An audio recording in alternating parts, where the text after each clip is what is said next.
Guys, guess what? This podcast is turning 1 year old this summer. I am so excited to celebrate with you. I have free things that I'm giving away, and you can find out more information on that at megdeford.com. Thank you so much for listening, for reviewing, for commenting, for sharing with your friends. Please keep doing that. It really helps. And for making this podcast possible. Okay, thanks. Welcome to the podcast. Wait, what do you do again? Where we talk to everyday people doing amazing things. I'm your host, Megan DeFord. Let's go. Today we're talking to Imre Lengyel, a former Olympic diver, Cirque du Soleil artist, and currently CEO and founder of the What a Life Group, where he coaches the world's elite sports and entertainment individuals. It's a great conversation. Enjoy. Imre, thank you so much for joining us today. I'm really excited to talk to you. You competed in 2 Olympic Games, and I'm really curious to hear what that experience was like, and if you can tell us a little bit about that. Thank you very much for letting me be on the podcast, first of all. Yes, I am a two-time Olympic athlete. Well, used to be Yeah, several you years always are. ago. You always are. And obviously, the Olympics are the one of the most memorable moments of my life and most important as well, because they definitely changed the course of my entire life. So in that sense, they are almost the most important things that happened to me. Mhm. And which sport did you compete in? Diving, high diving, Yeah, platform diving, and springboard diving were yeah. my specialties. And you medaled, correct? No, I didn't medal. I Oh, I made the thought you did. finals. In Atlanta, Oh, I okay. ended up in the semifinals, Very cool. which was very good because I was only doing the sport for about a year and a half. I started about a year and a half, 2 years before that. So I only had a very short run up to the Olympics to become an Olympian, even though I was a gymnast before. So that 10 years of gymnastics didn't go to waste. Some of Yeah. that skills and knowledge transferred into the diving. So that made it possible the first time around. So Uh, how did you make that transition from gymnastics to dive? well, it wasn't an easy one. I remember I was 16 years old, so that's kind of an old age, almost too old to start Mhm. any sport and become an Olympian. And after 10 years of gymnastics, I had some back problems. I had a spine injury that made me stop the entire sport. So Mhm. that was kind of a big blow to my entire being because from the age 6, pretty much the only thing, the biggest thing was that I need to be an Olympian gymnast. Yeah. And that after 10 years when that injury happened, that kind of put an end to it. So that was pretty much guaranteed that I will never be an Olympian. So diving came along very interestingly. I was just hanging out in a swimming pool on a summer day with some of my gymnastics mates. And one of the coaches saw us doing flips on the side of the pool. And he came to us and he talked to me and he convinced me that I should show up the next day and get into diving because he thought that what he saw me doing on the pool deck that convinced me that I have a very good chance to make it somewhere. Wow. And were you nervous at all? Were you nervous at all given the injury to dive, or did you feel Well, okay to about be it? honest, the 10 years of gymnastics for me wasn't too much fun. It Mhm. was it was in socialist Hungary, Mm, the first part of it at least. So yeah.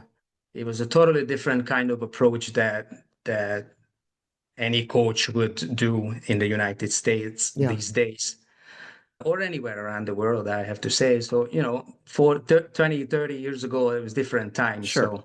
Yeah. So I wasn't a big fan of gymnastics, which was crazy because, that was my entire life. Yeah. So for me, the switch to diving was extremely easy Okay. because I felt that such a huge weight just got off my shoulder because diving is obviously most of the time it's an outdoor sport. You do Yeah. it in a speedo, it's fun, the Yeah. sun is shining. So in terms of enjoyability, you can't even compare it to gymnastics. So Yeah. obviously diving just was a fun thing to do and I never really felt the pressure really. Gotcha.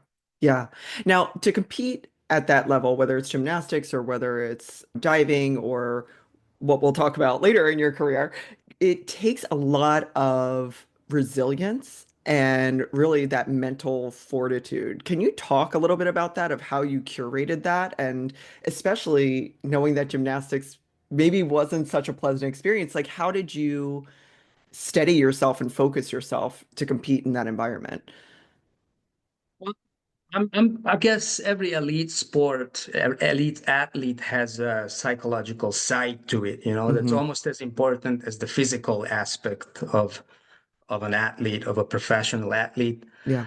I would say even more important because that kind of affects if your head is in the right spot and you're doing things the right way, then your body will follow with it. Yeah. But if your head is in a wrong spot, then most likely your body will not do what it's supposed to do. Yeah. So the psychological aspect of it is extremely important from a very early age. In that sense, that kind of hard regime that I went through during those 10 years Hmm. was very helpful because they definitely give you I'm not sure if it's the right word, but the toughness, Hmm. So later on in life, in certain situations, you handle them a little bit better. You can take a beating, in a good Yeah. way. I mean it. Yeah. You can work like a horse. So it teaches you a lot of good things on a psychological level. Hmm. Just like you mentioned, resilience, for example, that, when you run into an obstacle, it doesn't matter. It just doesn't simply matter what it is. You have to go through it. So you Yeah. don't really dwell on, oh my God, there's an obstacle. That's not the way to do it. It's not really an obstacle, just something in the way that we have to go through. Right. Yeah. And that came back to me throughout my professional career several times. Yeah. And so you went from gymnastics to diving, and then where did life take you? Diving picked up very, very quickly. As I Hmm. mentioned, I started the sport, and literally a few weeks into it, I became a national champion. So from then on, obviously, I got a lot more attention and support from the diving federation and the community. And about a year later, I qualified for my first world championships in Rome, Hmm. which was almost had a reward for a lost gymnastics career. Hmm. I remember standing on the pool deck being really emotional about it. Yeah. That's pretty amazing. And so you ended up studying psychology at University of Miami, correct? And what drew you to those studies in particular? And how did you get from Hungary to the United States at that point? Had you lived in the United States yet, or was it like, I want to go to Miami? The only time I came to the United States was the 96 Olympic Games, and I Mhm. fall in love with the country, the atmosphere. And Yeah. I understand that the Olympics is a little different. Yeah. So probably the Atlanta that I saw back then is not really what Atlanta is like. Mhm. But it was very, very inviting Yeah. almost. So I definitely started thinking about moving here somehow. And Hmm. very soon after, in one of the competitions in a World University Games in Italy, in Sicily specifically, Hmm. I think Messina was the name of the city. I still remember. I had a very, very good meet. I won the 1 meter and the 3 meter events, and I didn't compete the 10 meters. So every event that I competed in, I won. I beat the Chinese divers, the Mexicans, the Russians. So I just had an incredible, very good meet. Yeah. And there were several US coaches there at the time. And right after the meet, I had about 5, 6 people come up to me and offered me scholarships to the US, which I never heard about before, to be honest. I Oh, didn't wow. even know that, you can do that. So I was shocked about it, obviously. Yeah. It was just an opportunity that would open the world to me. And so I kept in touch with those people, with those Mhm. coaches from the US. And eventually, down the road, a couple of weeks or months down the road, I narrowed down my decision to the University of Miami. Very cool. The U. That's Exactly. great. There you go. And did you initially know that you wanted to study psychology, or was that something that once you got there, you kind of figured out? Honestly, before I never thought about it. When I get to Miami, the first part of the semester was because I was a foreign student. Hmm. I didn't speak enough English, I would say. I passed all the tests that I Hmm. needed to pass, the SAT and the TOEFL test. I'm not Yeah. even sure if they have that anymore, Yeah. the TOEFL. So Yeah. I passed everything, made it there. But when I got there, I realized that I still don't speak enough to really understand classes, you know. Yeah. So Yeah. for the first several months went by just to pick up the language and get familiar with what's going on in the classroom, really. Yeah.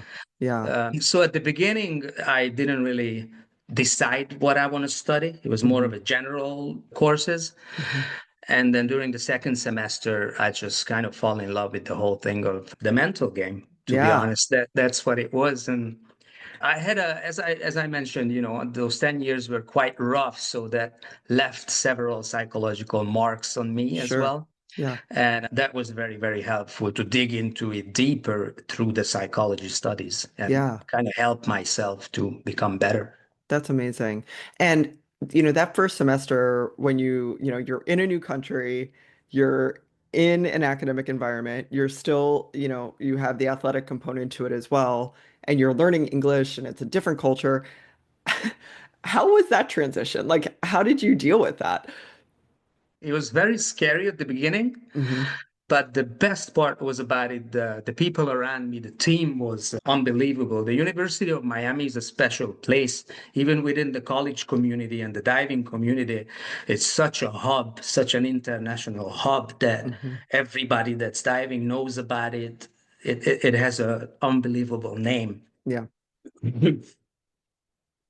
See, I'm getting emotional about it. It's That's crazy. okay. Yeah. I mean, you think about those type of transitions in life, and as I was asking this question, I was like, but you still had that community, right? Like you still had the sport community and that team atmosphere, which I imagine was really special and helpful. I mean, there's worse places to be than Coral Gables, but Absolutely. having that team automatically built in must have been really helpful. Because I can just imagine, I mean, even just the intensity of from childhood to that point to get to that point, it's very different than my first year experience in college, right? So it's just a lot of things coming together at once.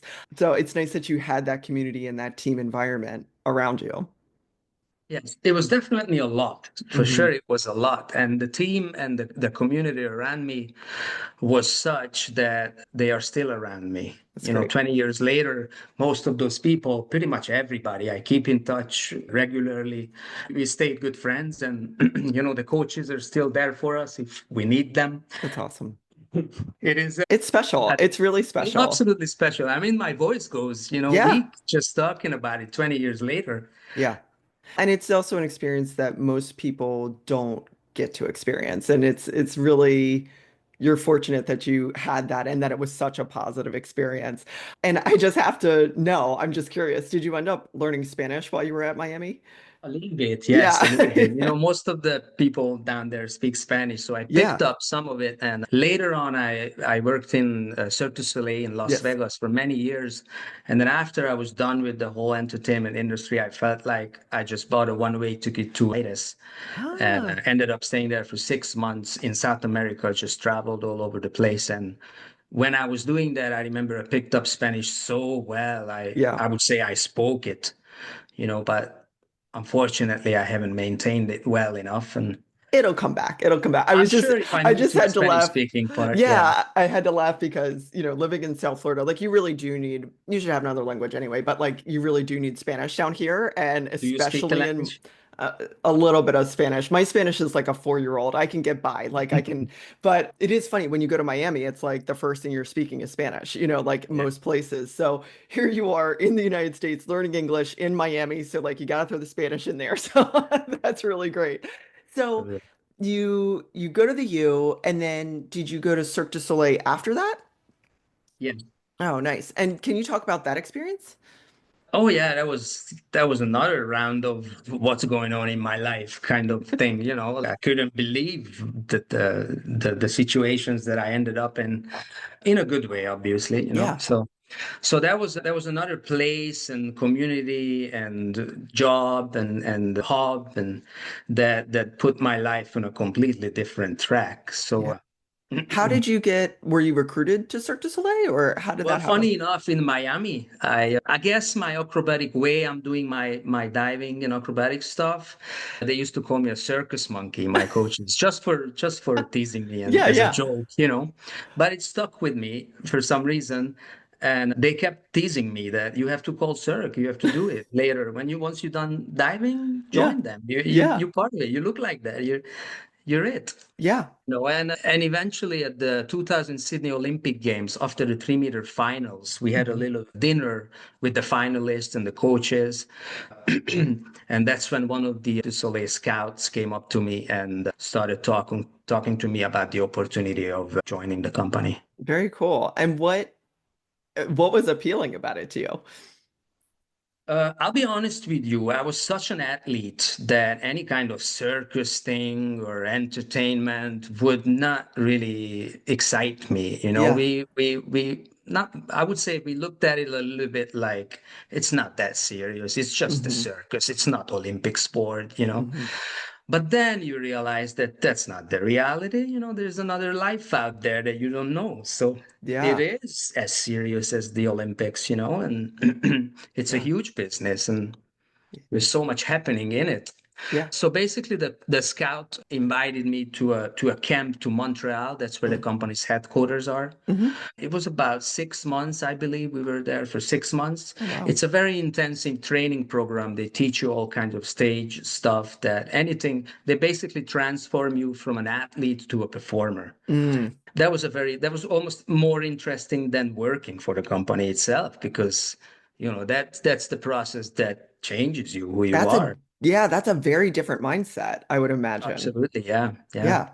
And but you're also training like an athlete. I mean, still, right? I mean, you're viewing it differently, but those performers are incredibly physically fit. I mean, what they do is incredible. Like, did you find it easier or the same? Or like, how did you find staying in shape for Cirque? Awesome question because this comes up all the time. Yeah. The transition from an athlete to a performer. We see this every day, not only in my time, but even these days, very common. Some Hmm. of these companies almost leave off the athletic world, like Hmm. 70-80% of the performers are ex-athletes. So it's a really, really good talent pool for the entertainment industry. Hmm. And it's a very good thing for the performers as well. They can prolong their career once you're done with a sport. Just like myself, when I was done with diving. I have a Hmm. psychology degree. There wasn't a lot that I could have done. I can be Hmm. a diving coach, but because your intense training takes so much of your time and energy, Hmm. unfortunately, you don't have the chance to really approach an academic career. Some people do, but I Yeah. wasn't the one, unfortunately. Yeah. So when you get to the end of the career, I was so happy that I can transfer to a different world and I don't have to start from zero again, in a new area. So pretty much a lot of stations in my life ended up like this. From gymnastics to diving, I was able to use most of my gymnastics knowledge in the sport of diving. Hmm. And at Cirque, I was able to use most of my diving stuff. And then did you also do Red Bull high diving or I've done some high diving at Cirque du Soleil in Las gotcha. Vegas in the Okay. Old in the Bellagio Hotel. Uh-huh. That was about 60 feet, I think somewhere around 20 meters. Uh-huh. So we did that on a daily basis. But these days, the Red Bull high divers, they go way higher than Way that. They higher. go 27 meters, which I have to be honest with you, it's complete nuts, in my opinion, Yeah. being a high performer coach. Yeah. But I also understand why people do it. That's the point of it. It's such a difficult, such a dangerous sport, the Yeah. high diving. Yeah. So That sounds crazy. so I work with a lot of high divers, but Yeah. I've done some high diving, but I never competed with Red Competed Bull. in it. Got it. And so just going back to Cirque for a second, like how does the high performance sports compare with the performance and live entertainment? Like you obviously had those transferable skills that you were able to move over to it. But I'm just curious, like what did your day look like? And I feel like you probably performed a lot. Like it almost feels like a Broadway show where they're on all the time, you know? So what was Yeah. your day like? What was your week like? Yeah, you do about 470 shows a year, I think. That's You have all? two performances every day. It's Yeah, show business. it's a That's one lot. difference between the athletic world and the entertainment world. Hmm. There's a great overlap. The physicality of it, for example, an elite athlete just pushes his body to the max. Hmm. Same with a high-end performer that's gonna 400 shows a year. I don't care what you do. That's too much. Yeah. That's gonna beat your body. Yeah. What did your day look like? What did your week look like? Were like massages and physical therapy and stuff like built into it? Like what did that look like for you? Well, it's a professional place, so you get a lot of support and help. Hmm. You have pretty much access to anything that you need on a physical or a mental level to succeed with the company. And even this way, it's really not for everybody. Hmm. There's a lot of people that either cannot handle it, or they don't feel it, or they scared. That happens as well. There's a lot of dangerous stuff happening on stage. So it's really not for everybody. That if you pick up the pace and you have the kind of personality that it requires, just Hmm. like you mentioned, resilience. You need to be able to take a grind, do Yeah. several years of show business. That's hardcore.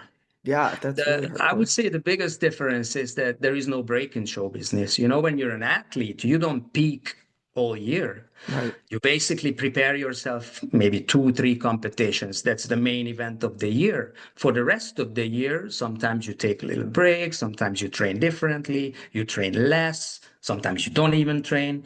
So it fluctuates. In show business, nothing fluctuates. You train, I would say, almost every day, and then you do two shows every single day. Wow. So that adds up very, very fast. Someone comes in, let's say a young athlete comes in, super enthusiastic, full of energy. 3 months down the road, Yeah. can't handle it too much. Yeah. So I remember one specific occasion, one of the Russian guys came up to me, a performer that was sitting in the same dressing room that I was. I was there for several weeks already, and I was same thing, very enthusiastic. I was full on. I was just on all Yeah. day. And he sat me down one day in the cafeteria and he said, "Stop, slow down." So he said, I'm like, "What do you mean?" I didn't even understand what he's talking about. "What do you mean slow down?" He said, "Stop. You're running around like a madman. You can't be like this. Yeah. Can't be like this. You're gonna freak out in 3 weeks. This is a different kind of work. You need a Yeah. different kind of approach. I'm telling you this to help you out. I've Yeah. seen it. I've been here for 8 years in this place. You know how many people came in and left because they couldn't do it? Listen to me. Be smart about it. Hmm. So that was a great lesson. And he was absolutely right, Yeah. 100% right. You need to pace yourself in show business. In Yeah. in sports, you have to go all out. That's Right. the point. In sports, there is no bottom line. There's Hmm. a top line. There's always a world record that you want to be better. In entertainment, there's a bottom line. If you do the minimum, you go by. You Right. don't have to be the best performer of the world. You Right. have to do what the show requires of you.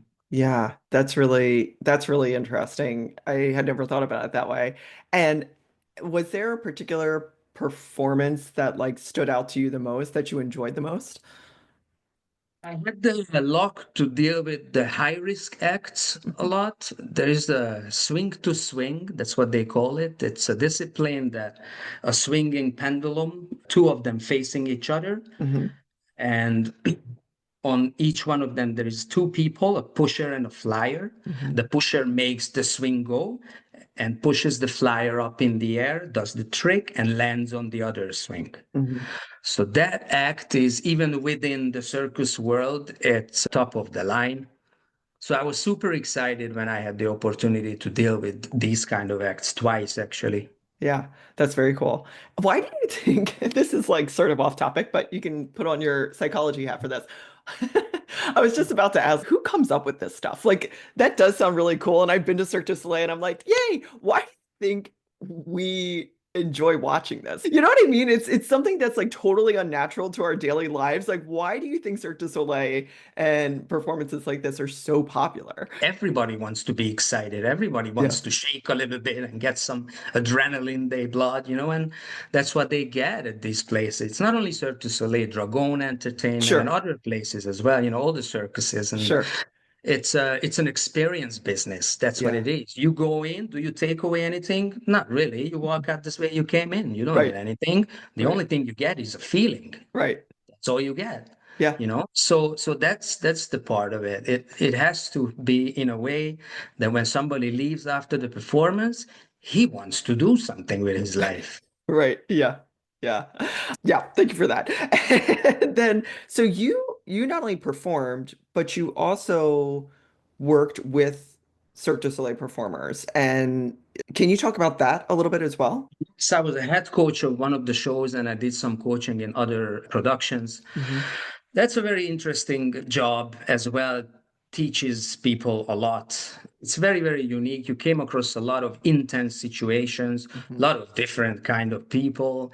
So it's definitely not a regular type of management job. You're dealing with extreme. Pretty much every situation is just extreme. Yeah. So again, that takes a personality, that takes someone that can handle that. Everything is high energy, high risk. So there's always something in the air, you Yeah. feel it. So Literally, sometimes. yeah, absolutely. People are in the air Yeah. sometimes.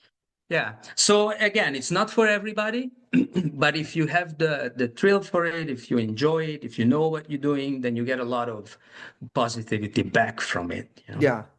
And we keep going back to transferable skills, and I'm sure you had many of them, but how was that transition going to be a coach? Like, how did you have to approach that differently? Well, one thing was very helpful that I was a performer before for Sure. several years. So I knew exactly what a performer goes through, what he thinks, what he feels. You don't need a lot. I spend about 8, 10 years in a production. Mm, I can just look at someone and tell him how he's doing in there, kind of. You yeah. just pick it up. You start sensing people so deeply and so intensely. That's one skill I would say that you develop, this kind of vision that you see. You can read a lot of situations that because of the intensity. Right. Another interesting part in it that when things get dangerous, all the stuff, all the fluff, the small talk goes away. Hmm. The reality comes out. People can't fake when your life is at risk. Yeah. You really do what you would do in a situation. So you get to know people so deeply. It's very Yeah. easy to fake something in life. You can act tough. Let me put you on a 27-meter platform and see how tough you are. Yeah, no, I won't. You can't. I'm not going up there. But so how do you help people? How do you help athletes and performers get through very real fear of injury or death or fear of failure or and just sort of fear in general? How do you help shift that mindset? Fear is there. The risk is there. That's not going to go away. If you Hmm. if you're not scared, something's wrong. I don't want you on my team if you're not scared. Yeah, You got to be understanding what the risk is here and you have to act accordingly. You can't just run around, oh, I'm a tough guy. I can do right. this. You're going to get hurt. Yeah. Uh, I would say training is the base of everything. Hmm. The physicality of it, if you have the training in your body, Hmm. you're going to be better. You're going to be way better. Yeah. That's one thing I always changed pretty much everywhere I went, how people train. I would say that's probably one thing in me that's very helpful in environments like this. Hmm. I like a structured training setup. Hmm. I like a structure and a lot of freedom within the structure. So usually what I do, I set up the structure and then I give the performers a lot of freedom, how they want to go about it. And I just almost monitor it. If there's a need for more training, then I make it happen. If I see that everybody handles it without too much training, why not? There's no need to add an extra, 2 hour session for no reason. Right. So you're always playing on a daily basis with how things are, pretty much adjusting, not even a daily basis, I would say almost a few times a day. Wow. Let's say Yeah. you have a plan at the beginning of the practice and the practice doesn't go as well as you thought. Hmm. So at the end of the practice, you have to change the plan because what you were doing on the training, that was going to go into the performance that night. But it didn't work out well. So I'm not going to put something in a performance that didn't go well on the practice, on the training. Right. So practice and training is always the number one. If you prepared well enough, it's a lot easier with your head to stay on track. Yeah. And have you experienced or have you worked with athletes where they're trained and they're ready, but there is like a voice inside of them that's holding them back? Like, how do you deal with that? Or maybe a better question or a similar question is someone listening to this has trained and prepared and they have a presentation to the board or they have, something that they have to do at work and it's not an athletic endeavor. I think we've all had those situations where the adrenaline starts pumping, you start getting a little nervous or a little worried. How do you transition that? You come in trained, you know that, but there's just something kind of holding you back. How do you approach those situations, or how would you recommend listeners approach those situations so that they can move through that? Remember one particular time I was standing backstage and I just slipped out of my mouth. I told somebody next to me, I'm scared. I Yeah. was doing something new in the production, new in the show that I haven't Hmm. done before. Exactly the situation you just explained. Yeah. And then I just said quietly, I'm scared. And the person next to me said, well, then do it scared. Mm. Yeah. So that's one approach, you know. Yeah. Yes, you're scared. That's part of it. If you're scared constantly, you get used to it. You start understanding how to handle yourself better in that sense. Contain yourself, I would say, breathing techniques, visualization. There's Hmm. a lot of stuff that people do before going on stage. It's Yeah. very individual, you know. Visualization is one thing that you see everywhere in the world of entertainment. You see people standing in one place with closed eyes for a minute Hmm. and you wonder what they're doing, you know. They're going through the act, they're going through in their mind what they're going to do when they go out there. Yeah. And I think it's important to, and you sort of touched on this or alluded to this, that everybody has their own practice. So I know that when I started, I'm actually fairly comfortable public speaking. And if you put me in front of 1,000 people, it's no problem. But if I have to be in front of 5 people, I get nervous. And Definitely. and so I started, and like breathing exercises actually don't work for me because then I get in my head that like focusing on my breathing and then I'm like, oh no, like I can tell that you're nervous and that sort of thing. And so visualization and actually holding something, usually a pen or something in my hand, helps ground me a little bit. And so it's all very individualized, right? But it's, I think naming it, like you saying I'm scared and naming it is so powerful as well. Not trying to Really? not Yeah. to deny the feeling, just letting it be there and doing it anyway. I love that. And so you were at Cirque du Soleil for quite some time, like over a decade, right? Like around that Yes. time. Somewhere around there, yeah. And then you just said you went to Buenos Aires for 6 months. Wh- Yeah. What made you choose Buenos Aires? And did you have any plan when you went? Really, what happened was I got injured as well in the Okay. show. So I had a hip and a shoulder surgery Oh. and I was getting old as well. So I kind of felt, you know, I'm getting closer to the end of my physical career. I Hmm. didn't enjoy it too much anymore. And Hmm. at one point I just decided, okay, that was it for me. 10 years is enough. I'm lucky I made it out alive and healthy as much as possible. And Yeah. great run, fantastic people, fantastic everything. Yeah. So I decided to go to South America because I had no plan, and I ended up staying there for 6 months, just backpacking. My only rule was to go north. Okay. So I started in Buenos Aires, and I was only allowed to go north. I wasn't a US citizen at the time. I only had a green card, which Uh-huh. is only lets you leave the country for 6 months. Hmm. So I think to the day, exactly 6 months, I bought a ticket and came back to the US. Didn't want to lose the green Sure. card and Yeah. the opportunity. But if it wasn't for that, I would probably still be in Bolivia climbing a mountain. Really? Really? So Bolivia was your favorite part? Bolivia was my favorite. I climbed a 6,000-meter mountain. It was a ridiculous experience, you know. I was a little bit overweight because I just finished my career, so I Hmm. picked up a couple of kilos. Yeah. So it definitely kicked my butt to get up there. The whole trip was about 3 days. 12 of us started and six of us made it to the top, and it was unbelievable. And so what are you doing now?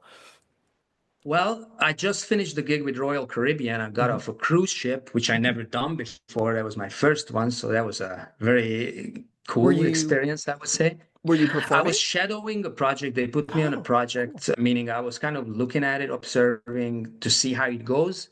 So for the future, they can use me. And I'm the CEO and the founder of a Water Life Group, which is my company. And the idea behind it is to promote well-being, health through physical exercise, sports activities. And also there's a speaking part in it. I feel like that is so perfect for you because it takes all these elements of your life and this lived experience, this academic experience, professional experience, and puts it together. So it's not only there's a physical like fitness component of it, correct? Yes. And then there's also sort of the coaching, leadership, resilience, mental training aspect of it as well, correct? Yeah, that's awesome. And is that all intertwined together, or are there different services that you go for specifically? We catering to individual needs. Mhm, cool. Whatever the person wants. Again, high performance places work like that. You don't really write a program for the whole group. It's always to the person. Because at this level, we're so different. Everyone's a little different. So you need a little different stuff. Yeah. Nobody's the same. So that's the idea to cater to the client, whatever he needs. That's what Mhm. we do. If he's in good shape, but not in a good mindset, we deal with that more. Yeah. If he's a really smart, bright person, but let's say a little bit out of shape, Yeah. then we put more emphasis on that part. Yeah. And I think, I would like your thoughts on this. I think one of the things that I love about sport and physical activity is that yes, there are limitations as you get older. But for instance, I grew up playing sports. I still am an athlete and I run. And one of the things that I love about running is there are a diversity of body sizes and ages and ability and goals, like why people are there. I always joke my favorite part of running is walking, but sometimes that's the truth. And I love that it adjusts with you. And the point that you made about maybe you're in a really strong mental place, but you want to get that physicality part back. I think as we get older, sometimes we lose that. And I think there's such an importance to stay physically active, but also like to play, to enjoy it. There's something so Agree. fun about it. And not to let that hold you back, to find the thing that inspires you to get active again and to do that. So it's nice that you get Yes. to work with people individually that way. Yes. I like to call my company the movement campaign. I love that. You just have to move. I don't care what you do, you have to do it on a daily basis. Give Yeah. yourself 10, 15, 20, 30 minutes, 1 hour if you have the time and the interest. Yeah. Just go out there and move your body in every possible way, direction. Make yourself breathe heavy. Use your body. If you're not using it, it's going down. It's a Yeah. it's a very easy training principle. If you're not training, you're going down. Yeah. So you have to just to train is almost not enough to maintain Yeah. health. You have to push it a little bit. Yeah. It's interesting. A dear friend of mine who was also on the podcast is a fitness instructor as well as a nutritionist. And she'll say that to clients like, you can watch TV, but march in place. If that's what you can do it. Like just get yourself moving. And I love that. You gotta whatever it is, you just gotta keep moving. That campaign. I love that. That's wonderful. And what advice would you give to young athletes who are thinking about competing, whether it's Division One or any sort of like high performance? What advice would you give them, and maybe more importantly, like their parents or caretakers? For the athlete, I would say commitment. Yeah, That's probably, you have to stick with it again on a daily basis. If you want to get serious about something, you can't take days off. You yeah, can't. You have to be on it 24/7, pretty much. So that's one approach I would suggest to athletes. That doesn't mean you have to go crazy in the sure, process, sure, but you have to stay on track. If you want to get to somewhere, that has to stay there. If you forget about that part, then you're going in a random direction. yeah. So you always have to make sure that you have that goal and it's always there. Yeah. For the parents, good luck. That's what I would say. It's definitely a tough one to deal with an elite athlete, a young elite athlete especially. Yeah. It's I think it's just a different kind of, it takes a different parent than someone that's not a high performer athlete. Yeah. Yeah. It's interesting. I have a friend who is coaching, I think, 6 or 7 year olds in lacrosse, and I coach girls soccer, and I've coached since they were little, but now a little bit older. And one of the things that surprises me, and what you said about, stay consistent and stay in it and commit to it.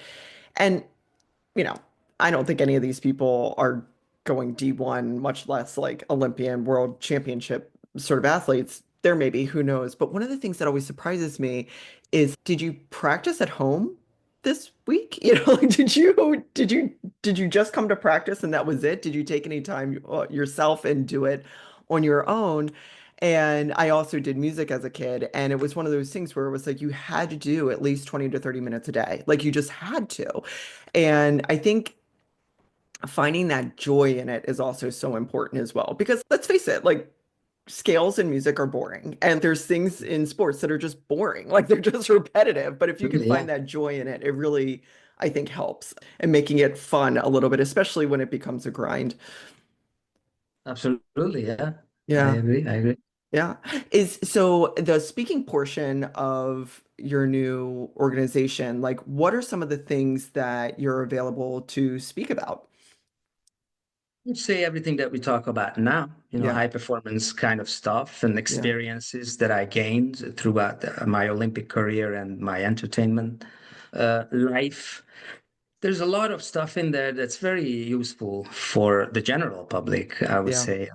There is a big overlap between those two areas as well. Yeah. I think that's very, very useful. Let me give you one example. Yeah. Christina Johns and Bill May are American synchronized swimmers, world champion. What happened to them? They were synchronized swimmers growing up as kids. Christina made it to the Olympics. Bill was never able to make it to the Olympics because he was a male and Hmm. synchronized swimming was only for women at the Hmm. time. Hmm. But he stuck with it for 15 years. He kept doing synchronized swimming at a really high level Hmm. without even having the chance to compete. Hmm. So that's commitment. Yeah. A few years ago, the international rule changed. They came up with the mixed pair event. Yeah. Christina and Bill got together after performing in Cirque du Soleil for about many years, Yeah.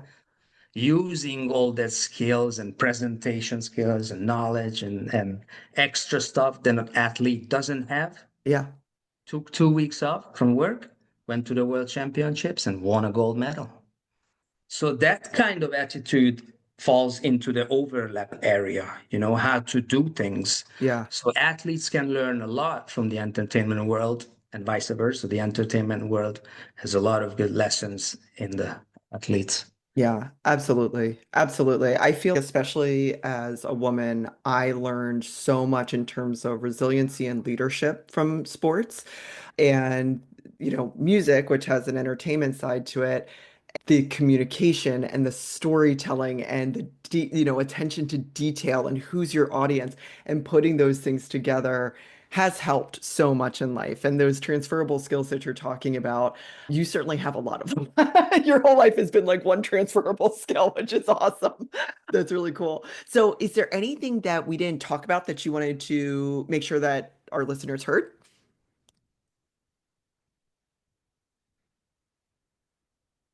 Question. I think that's about covers up pretty much my Yeah. my my little life and experiences Big up to life. this point. Yeah, Just big like you life. mentioned, hopefully I have the chance to use all these skills now in the next phase of my life, whatever that Yeah. will. As that presents itself. Do you still have family in Hungary? Yes, absolutely. And I go back regularly, once a year at least Yeah. for the past, decade or so. Yeah. So I definitely have really Where should strong people ties. visit? What are the spots they have to go to?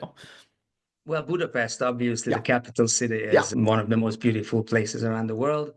And I would say Lake Balaton, which is a small lake on the west side of the country. Hmm.